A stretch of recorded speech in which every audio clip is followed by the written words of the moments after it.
郭鳳儀，聽到話你俾人通緝啊咁樣，然後我就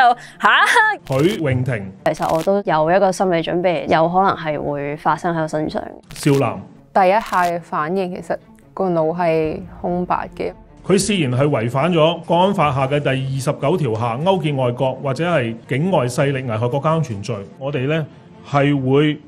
向每人呢個通緝人士呢係懸紅100萬嘅港元嘅賞金。無論佢哋走到天涯海角，我哋都會終身追捕呢啲罪犯嘅。我係郭鳳儀，我係許穎婷，我係少男，我哋係被香港政府用100萬懸紅通緝嘅香港人。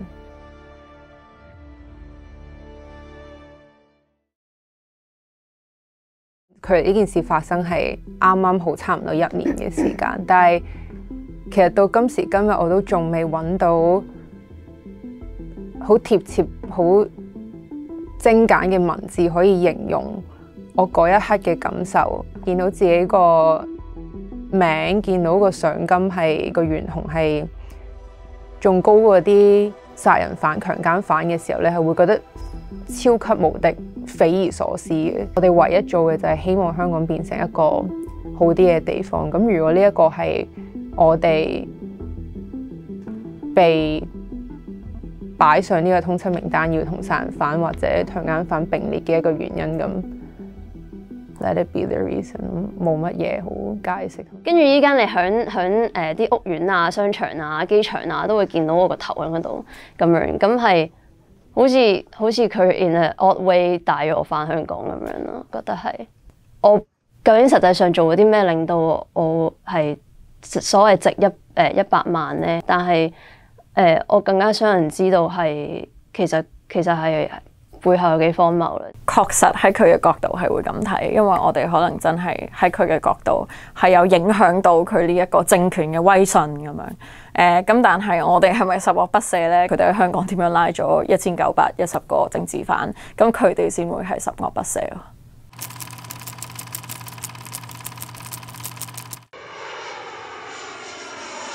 即係我離開香港已經4年2個月啦，依家即係其實上飛機之前做呢個決定嘅時候，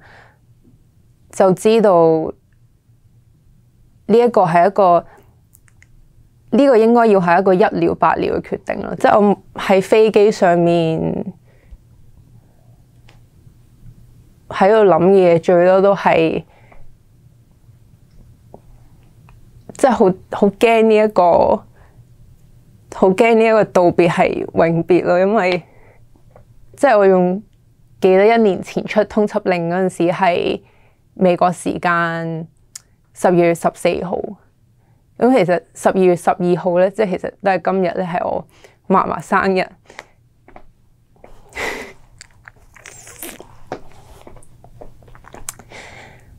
係咯，即係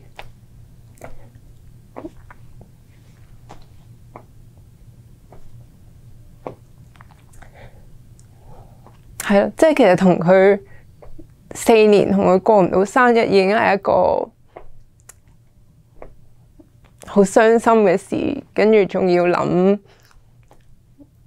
佢生日後2日，你唔單止同佢過唔到呢個生日，你仲要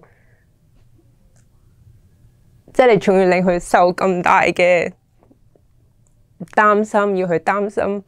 啊點算我孫女依家俾人通緝喎，即係然後你又唔可以去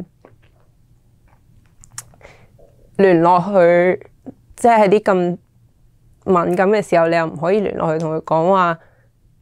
啊唔使擔心我啊，我 OK 啊咁樣，係咯，所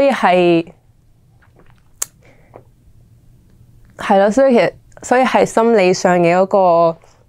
內疚，然後對佢哋嘅掛念、擔心係好難 process 嘅，即係唔係言語可以表達到。咁呢個位確實係會有好多內疚感嘅，因為我覺得好多時係你自己俾人搞咧，其實你係會覺得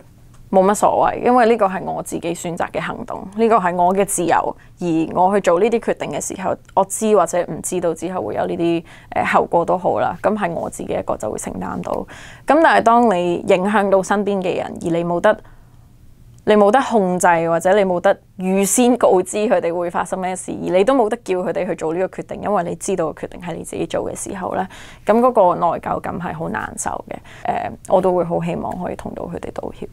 即係懸紅通緝之後，其實對我整個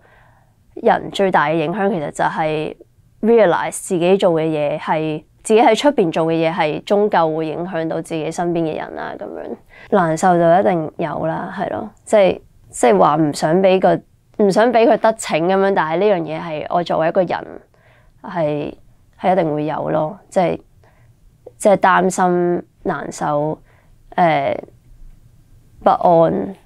係咯。我諗我由細到大都係一個經常 challenge 好多規格嘅人啊，或者條條框框嘅人啊。因為你咁樣問我嘅時候，我就會諗起我可能細個喺中學嘅時候會成日同老師頂嘴咁樣。由細到大我都算係一個幾中意嘗試新嘅嘢嘅女仔嚟嘅，即係我會記得我幼稚園嘅時候咁樣，咁我就夢想係做一個時裝設計師咁樣啦。即係中學嘅時候咁就真係正式去接觸藝術啦，或者去畫畫啦。咁嗰陣時我就係好想我大個嘅時候繼續去做藝術，後又喺紐約嗰陣時受到好多電影方面嘅啟蒙啊。電影呢一個媒介入面，其實揾到自己咁。我覺得我由細到大都好外向，即係好中意搞活動，好中意去叫啲同學一齊去做一樣嘢，跟住我諗都幾有正義感嘅，因為無論係我小學啊定係中學咁樣，我都有做風紀，有做班長，跟住又做好多義工、輔導員等等各種唔同嘅嘢。我細個喺美國出世啦，咁然後係讀小學嘅時候先返香港咁樣，咁然後我由細到大屋企人嘅家教都係好嚴格嘅，所以我由細到大都係睇報紙、睇新聞，喺一個好同大家格格不入嘅環境長大。全部同齡嘅同學都走去搞 O-Camp， 走去享受 Hall Life 嘅時候，我就走咗去搞社會運動咁樣。咁所以係咯，我諗如果要貼個 label， 我諗就係格格不入咯。我細個嘅時候，我由中學開始就想做通識老師。我係因為我由細到大個老師，去令我明白到做一個好人，做一個有正義感嘅人，做一個勇於承擔、勇於去用行動改變呢個社會不公嘅人係有幾咁重要。細個我其實係喺天主教家庭長大嘅，咁所以其實我好多時候 hang out 嘅地方都係喺church 嘅環境啦咁樣。我係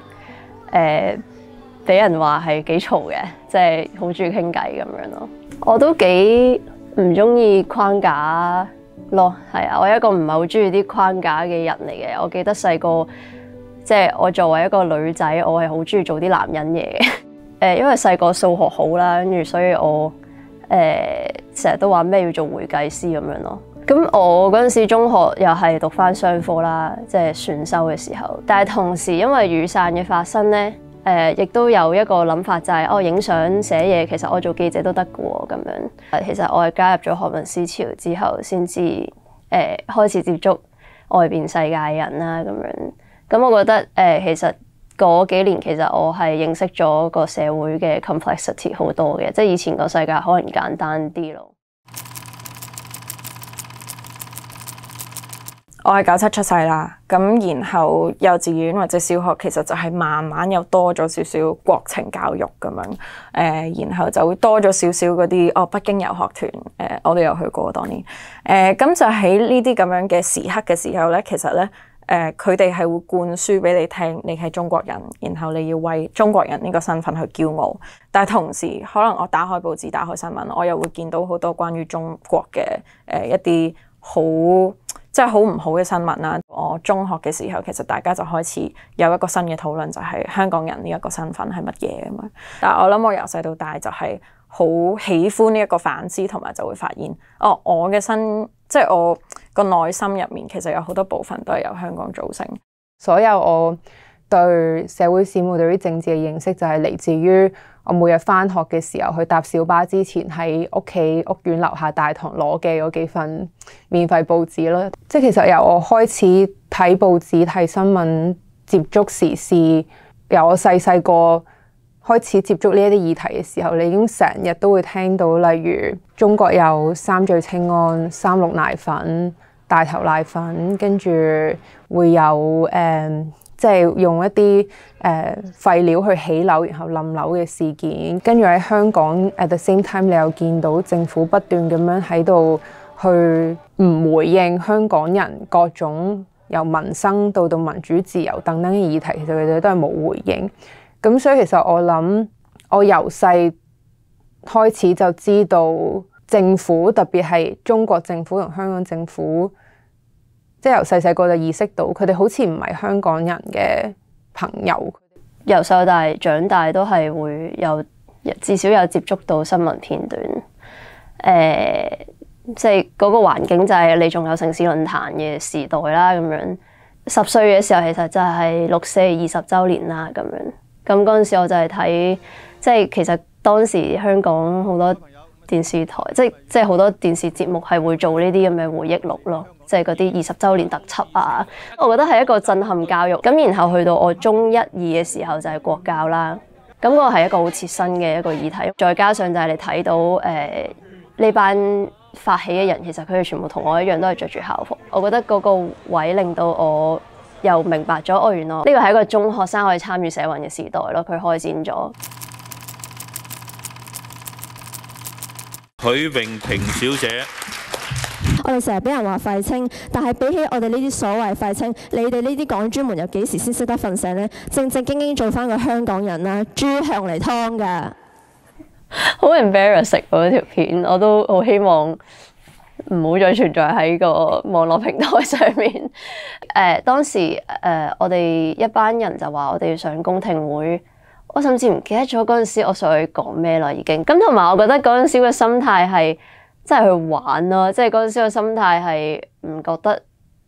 因為我覺得個議會已經成為咗個笑話啦。即係個議會其實本身，即係我仲記得其實前面有一行人咧，又係親政府嘅，佢哋講啲嘢又好好笑嘅。即係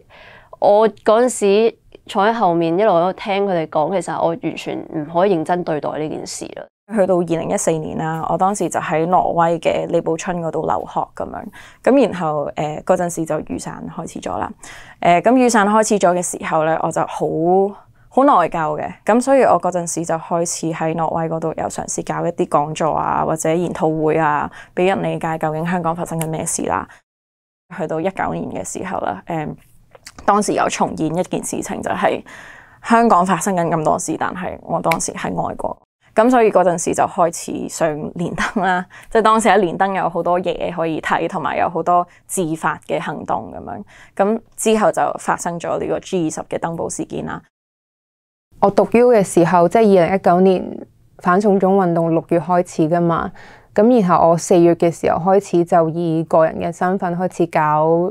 城大嘅關注組啊，去搞各種唔同嘅街站啊咁樣。咁然後到6月初嘅時候，我就被委任咗做我哋城大學生會嘅副會長咁樣啦。咁但係喺呢一個時候，我哋就發現其實我哋作為學生係有一個好特別嘅身位去同國際社會講，究竟我哋呢一輩嘅年輕人係因為啲乜嘢要去上街，要去犧牲自己大好嘅前途去參與呢一場抗爭，甚至乎係冒住被告暴動罪嘅呢一個風險係去行去前線。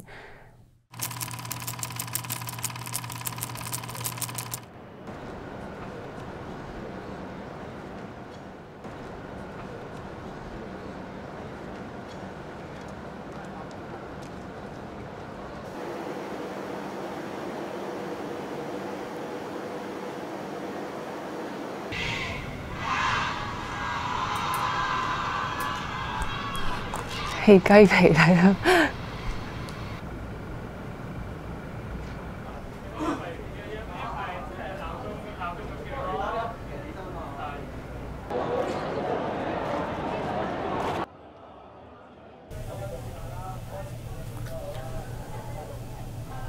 哇！白色衫應該係仲係612啊，定係69嘅時候。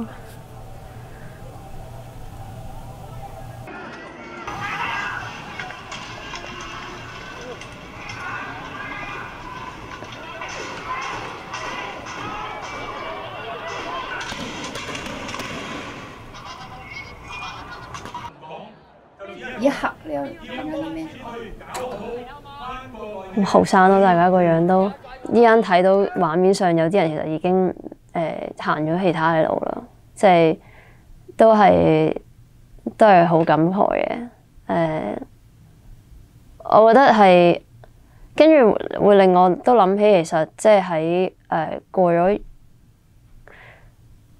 國安法離開咗之後，其實間唔中都會聽到有啲朋友講話，哦，呢個人要小心啲啊，唔知佢依家係咩立場啊，會唔會做咗中間人啊，會唔會已經轉咗型啊？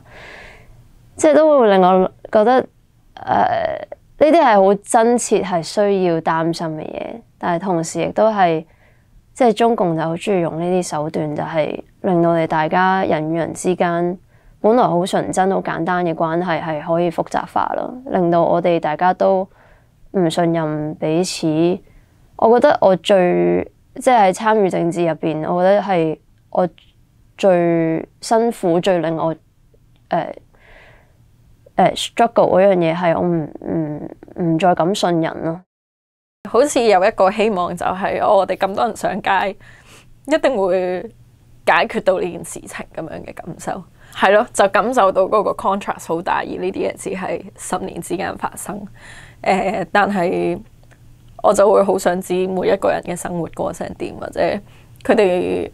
每一日諗緊啲咩，或者甚至係一啲尤其是仲喺香港入面生活嘅人，咁佢行喺條街度，佢經過金鐘，咁佢會記得金鐘曾經嘅景象係咁噶嘛？或者經過維園咯，佢去中央圖書館借書咁樣，咁嗰個係咯，佢究竟係用一個點樣嘅心態或者點樣嘅方式先可以容許自己每一日仲喺香港嘅街上面行？係咯，即係你一方面又會諗起嗰陣時嘅恐懼同埋，但係你又會諗起嗰陣時嘅決心，然後你會諗起啱啱見到嗰班人入邊，依家好可能有個畫面入邊，可能有好多人係因為暴動罪，因為非法集結坐緊。見翻呢啲畫面，你又會諗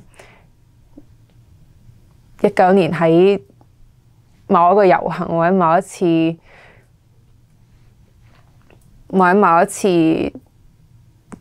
去行街嘅時候，送個豬嘴或者送個頭盔俾你嗰個手足今日喺邊度？佢係喺赤柱定喺荔枝角，定係佢而家平安無事喺香港，定係佢去咗英國加拿大？你唔會知，所以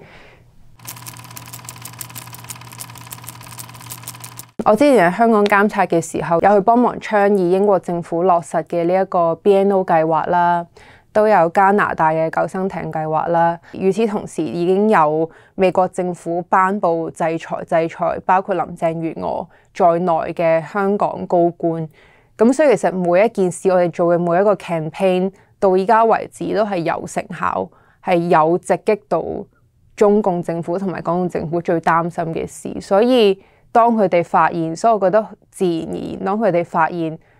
我哋呢一班年輕人喺美國、喺倫敦、喺 Ottawa 做緊嘅唔係淨係得講嘅 PR campaign， 而係真係推動到政策上面嘅改變嘅時候，我覺得佢哋係擔心，佢哋係恐懼。我工作嘅組織 CFHK 其實都出咗一份報告，係講香港點樣去 assist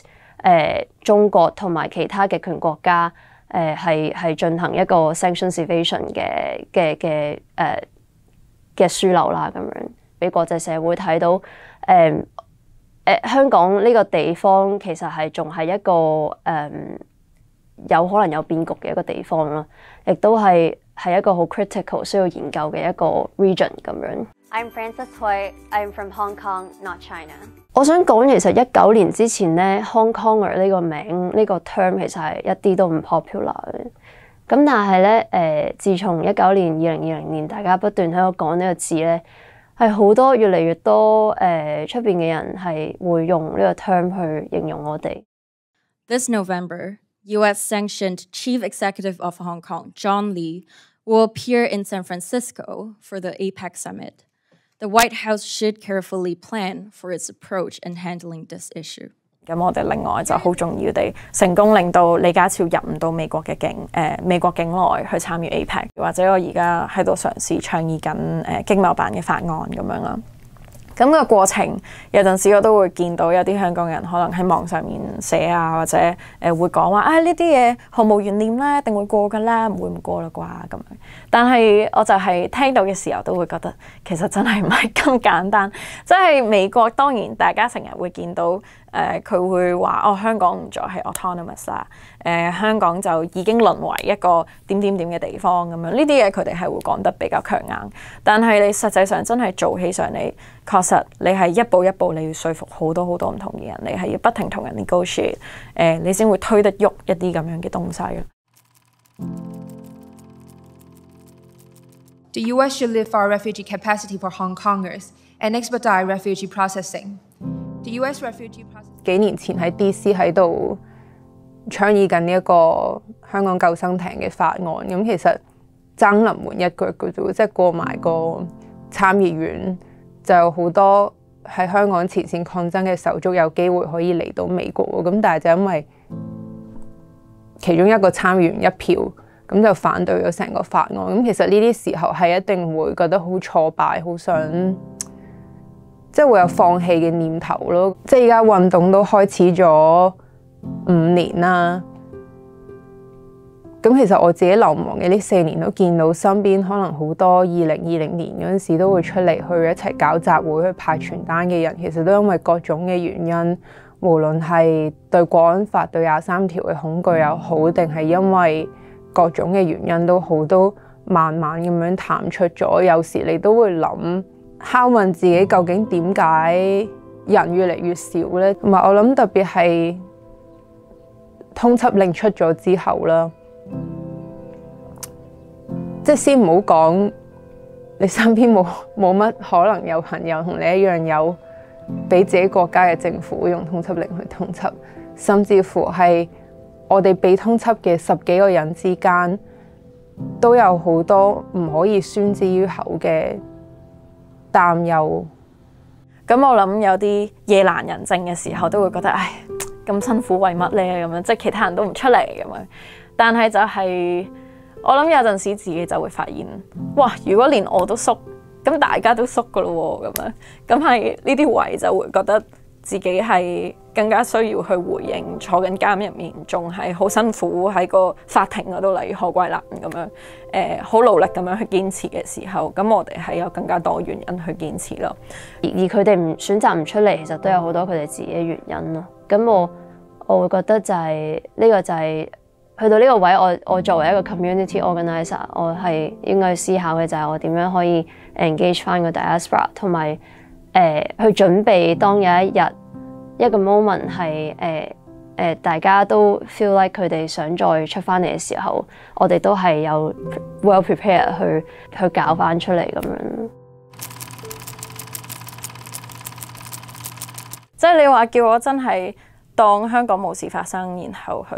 繼續自己嘅 career， 跟住可能咁就唔喺香港發展啦，就喺美國發展啦，喺紐約做創作咁樣，咁當然好好玩啦。但係當我每日可能開電話或者開電視見到香港嘅新聞變成咁樣嘅時候，我仲係咪真係可以自己咁樣去繼續做創作，跟住好開心咁樣生活喺紐約呢？我覺得我俾自己嘅答案係我做唔到呢樣嘢咯。係咯，我唔會去諗究竟我係為自己定係為其他人，因為我同時又係為自己又係為其他人，而呢個我覺得會係一個最好繼續行落去嘅方式同埋心態。咁睇翻同齡嘅人佢哋走其他嘅路，其實係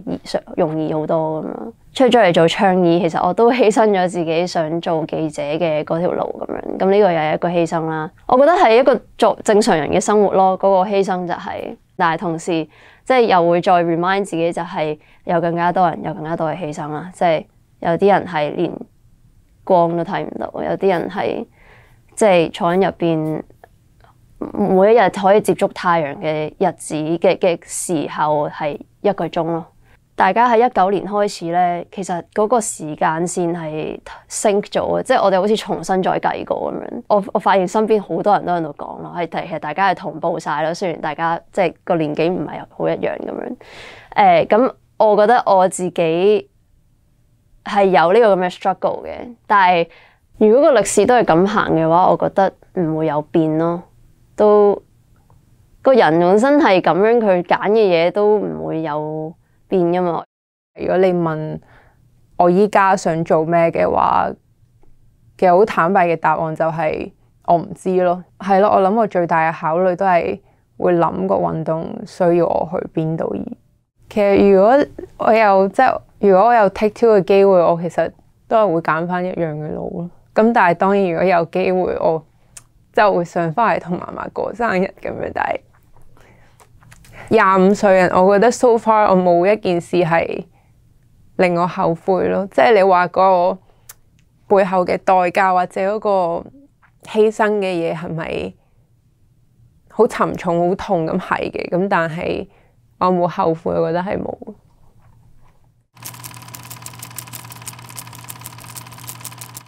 如果依家可以返香港，我想探佢哋咯，係啊，即係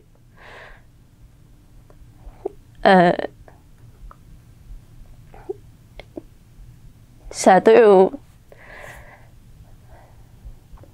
要隔住啲朋友去傳話，係，即係都好想睇下，即係好簡單講句話你點啊？其實都知道唔會係好嘅，即係都知道唔會係唔會係覺得好啦，但係都好想即係純粹去睇下佢哋，問下，即係想佢哋知道啊，我仲存在㗎咁樣，我哋 I still have your back 咁樣，係。最近呢幾年啦，咪多咗好多港產片嚟美國嘅，然後好多套都係一啲好出名，即係破地獄咁樣，好多人睇嘅港產片啦。但係其實我一套都冇入場睇，因為我好驚喺個大螢幕見到香港嘅街，我覺得係咯，會好掛住咯，而嗰個感覺係好 torturing 嘅，所以係啊，所以頭先咁樣睇我都覺得哇，起晒雞皮，就係我都想象唔到而家翻去香港其實係一個咩感覺。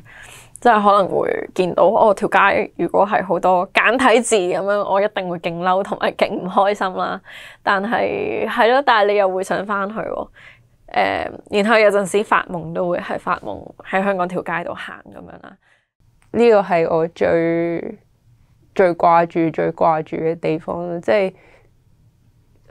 呢個就係我成長嘅香港，所以即係一睇到就忍唔住。同埋對於我嚟講，中學係一個對我影響好深遠嘅一個地方，即係我遇到影響咗我一生嘅通識科老師，然後遇到我人生嘅自由。中學係一個我塑造咗我自己嘅世界觀、價值觀嘅一個時期，亦都係我覺得我人生中收穫得最多嘢嘅一個地方。